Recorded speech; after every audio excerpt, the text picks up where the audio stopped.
Hello అండి, welcome to Saritha world.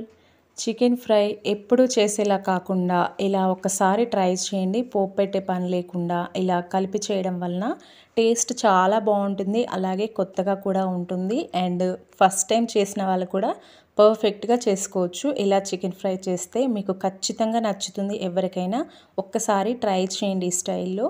దీనికోసం first నేను 1 కేజీ చికెన్ తీసుకున్నాను. మీకు కావాల్సినంత తీసుకుని నీట్గా కడిగి ఒక గిన్నెలో వేసుకుని దీంట్లో 1/2 టీ స్పూన్ పసుపు, అలాగే టేస్ట్కి సరిపడినంత ఉప్పు. 1 కేజీ చికెన్కి 2 స్పూన్ల ఉప్పు అనేది పడుతుంది. మీరు తినేదాన్ని బట్టి కొంచెం ఎక్కువ తక్కువ బ్యాలెన్స్ చేసుకోండి.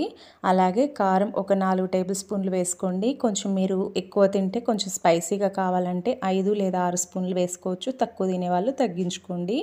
అలాగే 1 టేబుల్ స్పూన్ ధనియాల పొడి, 1/2 table spoon garam masala, 1 table spoon అల్లం వెల్లుల్లి పేస్ట్ వేసుకోండి. ఒకవేళ బయట నుంచి కొని తీసుకొచ్చిందైతే 2 టేబుల్ స్పూన్ల అల్లం వెల్లుల్లి పేస్ట్ వేసుకోండి. అలాగే ఒక పెద్ద ఉల్లిపాయని మరీ చిన్నగా పెద్దగా కాకుండా ఇలా మీడియం సైజ్ ముక్కలుగా కట్ చేసుకుని వేసుకోండి. అలాగే కొంచెం కొత్తిమీర కూడా వేసి ఇదంతా కలిసేటట్టు ఒకసారి ఇలా బాగా కలుపుకోవాలి. కలిపిన తర్వాత ఈ మసాలాలన్నీ చక్కగా చికెన్కి పట్టడం కోసం 1 స్పూన్ నూనె అనేది వేసుకోవాలి. వేసిన తర్వాత ఇదంతా కలిసేటట్టు కలుపుకోవాలి. స్పూన్ అంటే టేబుల్ స్పూన్ కాదండి, ఇప్పుడు నేను వేసాను కదా ఆ స్పూను. ఇలా కలిపిన తర్వాత గంట సేపు పక్కన పెట్టండి. వీలైతే ఫ్రిడ్జ్లో పెట్టండి. టైం లేదనుకున్న వాళ్ళు కనీసం ఒక అరగంట పక్కన పెట్టడానికి ట్రై చేయండి.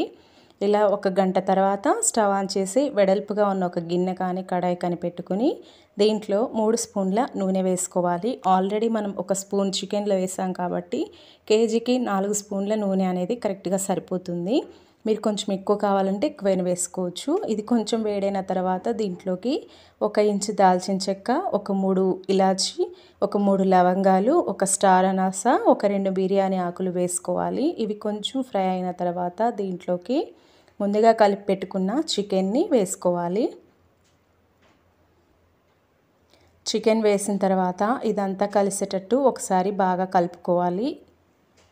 ఇలా బాగా కలిపిన తర్వాత స్టవ్ని మీడియం ఫ్లేమ్లో పెట్టుకొని చేసుకోండి. ఈ ప్రాసెస్ అంతా మీకు ఎక్కువ టైం, కొంచెం ఒక 20 to 25 మినిట్స్ అయితే ఖచ్చితంగా పడుతుంది చికెన్ ఫ్రై కోసం. ఇది కొంచెం సేపు ఒక 10 నిమిషాలు ఉన్న తర్వాత మనకి చికెన్లో నుంచి ఇలా వాటర్ రావడం అనేది స్టార్ట్ అవుతుంది. ఇలా వచ్చినప్పుడు ఒకసారి కలిపి మూత పెట్టి మరొకసారి ఇలాగే కలుపుకోండి. ఇది మనకి కొంచెం చికెన్లో నుంచి వాటర్ రావడం అనేది తగ్గి ఆయిల్ అనేది కొంచెం ఇలా సపరేట్ అయ్యే వరకు దీన్ని మధ్య మధ్యలో కలుపుకుంటూ ఇలా ఆయిల్ మనకి సపరేట్ అయినప్పుడు దీంట్లోకి ఒక 2 రెమ్మల కరివేపాకు వేసుకుని అంతా కలిసేటట్టు కలుపుకొని ఇది కొంచెం బ్లాకిష్గా కలర్ చేంజ్ అయ్యే వరకు ఫ్రై చేసుకోవాలి. ఇలా కరివేపాకు వేయడం వలన టేస్ట్ అనేది చాలా బాగుంటుంది. కరివేపాకు కూడా కొంచెం ఫ్రై అయిన తర్వాత దీంట్లోకి కొంచెం కొత్తిమీర వేసుకుని ఇదంతా కలిసేటట్టు బాగా కలుపుకుంటూ ఇలా అడుగుని కొంచెం గీరుకుంటూ ఫ్రై చేసుకోండి. అప్పుడే మనకి చికెన్ ఫ్రైకి మంచి కలర్ అలాగే మంచి టేస్ట్ అనేది వస్తుంది. ఇలా ఫ్రై చేసిన తర్వాత ఒక 5 నిమిషాలు చూడండి, మనకి కలర్ఫుల్గా ఉండే చికెన్ ఫ్రై రెడీ అయింది. లోపల జ్యూసీగా పైన క్రిస్పీగా చాలా బాగుంటుంది. ఈ టైంలో స్టవ్ ఆఫ్ చేసి సర్వ్ చేసుకోండి. రైస్కి, చపాతీకి దేంట్లోకైనా చాలా బాగుంటుంది. ఖచ్చితంగా ట్రై చేయండి. ఈ వీడియో నచ్చితే లైక్ చేయండి. Thanks for watching.